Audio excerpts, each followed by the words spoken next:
Hey everyone, welcome back to the channel. We have got to talk about the next 10 episodes of Days of Our Lives, specifically the weeks of July 20th through July 31st. I am telling you right now, the writers are throwing the rulebook completely out the window. I want the main focus of today's video to be on 3 massive, earth-shattering shocks coming our way, and I am going to break them all down for you, right here, right now. Let's kick things off with shock number 1, and honestly, this one makes me want to scream at my television screen. The spoilers reveal that Holly Jonas is going to turn to EJ DiMera for help. Yes, you heard me correctly. Holly is going to EJ. Can you believe it? After everything that has happened, she is running straight into the arms of the devil himself. But here is the absolute kicker. EJ is the exact same monster who planted those Coriseal pills in her hospital bag. He is the reason Tate found the drugs. He is the reason Tate's faith in her is completely shattered. EJ framed this poor teenage girl to cover his own tracks regarding the tainted DiMera pharmaceutical scandal, and now she is looking to him as a savior? That is crazy. Let's be real for a second and analyze Holly's psychology here. Why on earth would she trust EJ? Well, think about her history. Her mother, Nicole Walker, is gone. Eric is out of the picture. Holly is feeling completely isolated, terrified, and abandoned. She is a prime target for a master manipulator. And EJ? EJ used to be married to Nicole. He was a father figure to Holly once upon a time. EJ has this terrifying, magnetic ability to play the white knight when he is secretly the dragon burning down the village. It is classic DiMera manipulation. Stefano used to do this exact same thing. Stefano would destroy someone's life, strip away their support system, and then offer them a shoulder to cry on, so they would become completely dependent on him. EJ is running his father's playbook flawlessly. I absolutely hate this for Holly. She is walking blindly into a trap, and EJ is going to use her to ensure Sarah and Brady's investigation gets shut down. Think about how many people have already suffered because of these tainted drugs. Destiny died. Sophia is presumed dead. The whole town is on edge. If Nicole were here, she would absolutely rip EJ to shreds for even breathing in her daughter's direction. But Nicole isn't here, and Holly is desperate. I just hope Tate can figure out the truth before EJ completely brainwashes her. It is sickening, but wow, is it brilliant soap opera writing. Now, moving on to shock number 2, which is a massive mystery that is going to completely take over Salem. The search for Gwen Rizczech is officially in full swing. Gwen has vanished without a trace, and the panic is setting in. But you won't believe who is teaming up to find her. Gabi Hernandez and Leo Stark are joining forces, and they are even dragging District Attorney Melinda Trask into the investigation.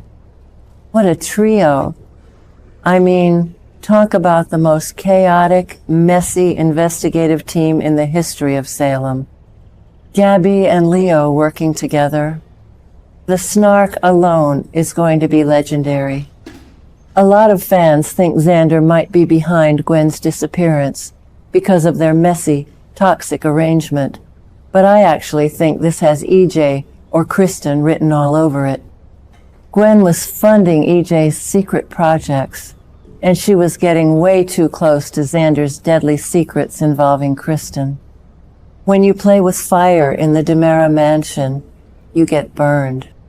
Or in this case, you get kidnapped. This whole storyline gives me major flashbacks to when Sammy Brady was held captive for months, or when Sarah Horton was trapped on that island by Kristen. Salem has a serious kidnapping epidemic, but I love that Leo is the one leading the charge. For all of his faults, Leo genuinely cares about Gwen. They have that deeply toxic, codependent bestie vibe, and he will tear Salem apart to find her.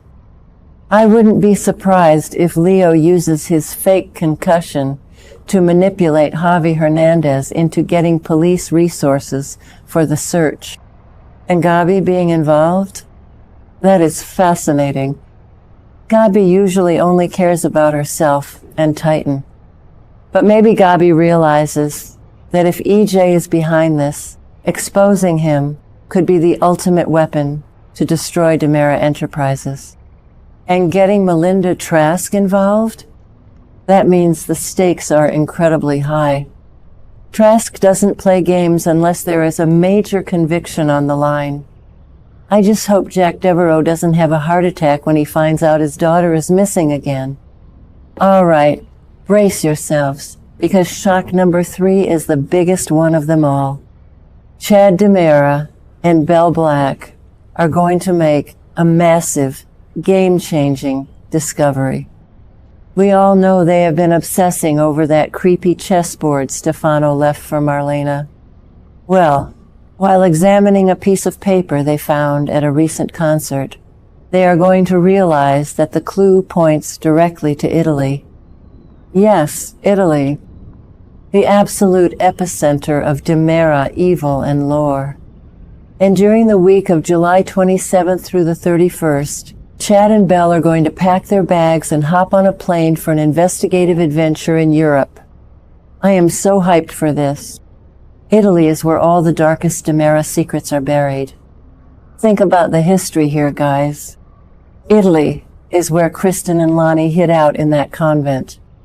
Italy is where Kat Green, working undercover for the ISA, read Wuthering Heights to a comatose EJ in that rehabilitation facility. Stefano's roots run so incredibly deep in Italian soil. Remember that 1,000 liar note Belle found in the chest box earlier? It was a breadcrumb. Stefano is literally orchestrating a scavenger hunt from beyond the grave.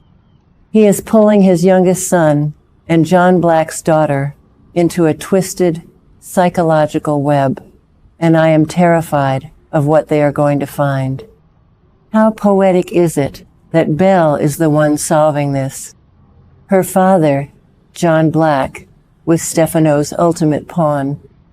Stefano erased John's memory and turned him into a weapon. Now, Stefano is using a missing pawn from a chess set to torment Marlena, and Belle is stepping up to protect her mother.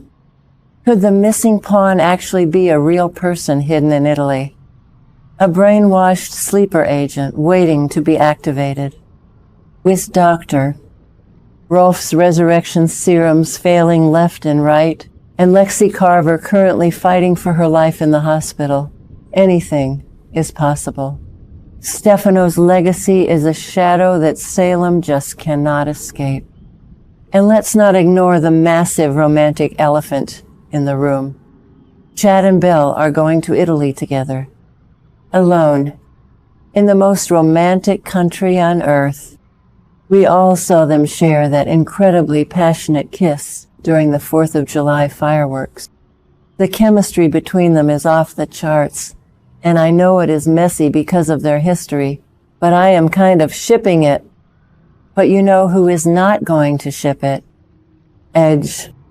EJ is going to literally lose his mind with jealousy. He is already using Kat Green to try and make Belle jealous, but once he finds out Chad and Belle are jetting off to Europe together, he is going to explode. EJ has always hated losing to his little brother, and seeing Chad not only step up to solve their father's mystery, but also win the girl, is going to push EJ over the edge. These next 10 episodes are going to be absolutely packed with mystery, conspiracy, high-stakes drama, and some seriously spicy romance. I cannot wait to see how this all unfolds. Do you guys think Holly will figure out EJ's lies before it's too late? Who do you think kidnapped Gwen? And what on earth is waiting for Chad and Belle in Italy? Drop your wildest theories in the comments below because I need to talk about this with people who understand the crazy lore of this show. Hit that like button, subscribe if you haven't already, and I will catch you guys in the next video. Stay safe out there, Salem fans.